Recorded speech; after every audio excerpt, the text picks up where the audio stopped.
Hi, my name is Martin Greenwod. I am steeplechase team leader at the BHA. I'm Andrew Mealor, the hurdle team leader at the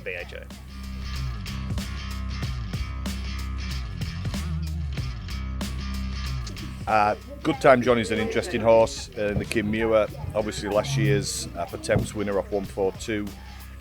He did qualify for Pertemps this year because he was pulled out at Naas on Sunday. This horse was running 4 chases since hurdling last year. Not achieved a great deal. Not really been involved in any of those chases, so that made it a really difficult decision.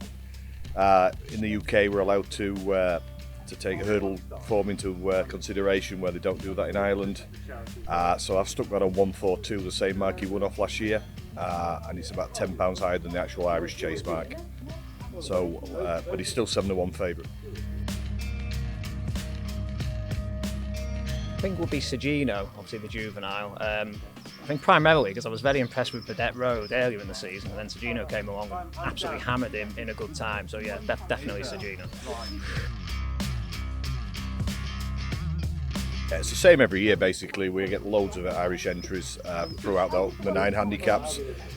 We just treat it like any other Irish entry for any other handicap throughout the season. So we have horses that we very close on the Irish marks. Some horses are much different, but it's the same every year really. We just treat them as we do any other entry. We do our own Irish ratings. We also converse with the Irish handicapper, look at their ratings. So it's the same every year basically.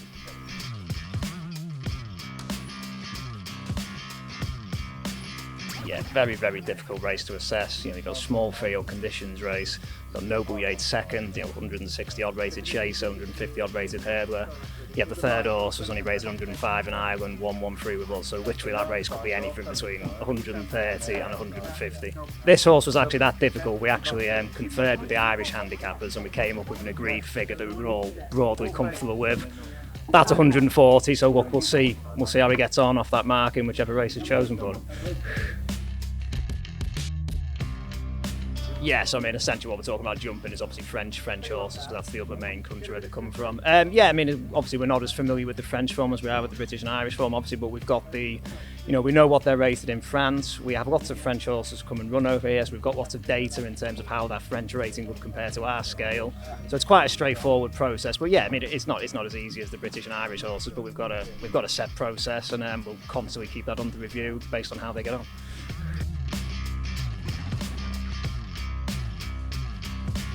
Yeah, difficult. I mean, he's shown absolutely nothing basically in 4 runs. I know people are comparing it to last season. I mean, last season prior to Cheltenham, he'd shown a little bit. He wasn't in top form, but he had shown a bit. This season, I say 4 runs, he's shown absolutely nothing. He's back on the same mark as he won off last year. We'll see what happens.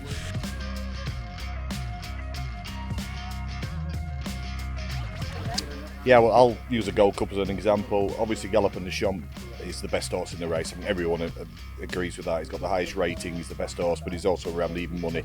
So, trying to tip a horse like that would seem illogical, really. I think the other interesting horse in that race, Shiskin, obviously for the UK, he's had a few ups and downs, but he's obviously a very class horse. The horse I'd be, if I was allowed to bet, and I just want to make that clear, I don't.